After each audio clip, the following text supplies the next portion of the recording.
yang nanti dicolokkan di sini. Kemudian di belakangnya ada kabelnya. Kabel ada di bagian belakang sini, disimpan rapi di sini.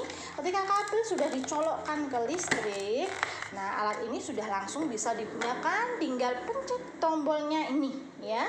Langsung diisi cairan, yaitu cairan khusus Nebul.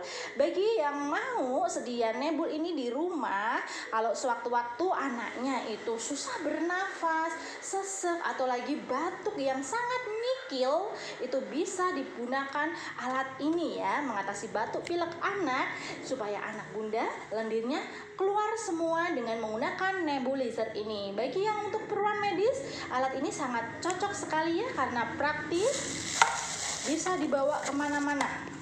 Nah, ayo sedia alat nebulizer ini ya, ini mereknya ABN Compamis One Compressor Nebulizer.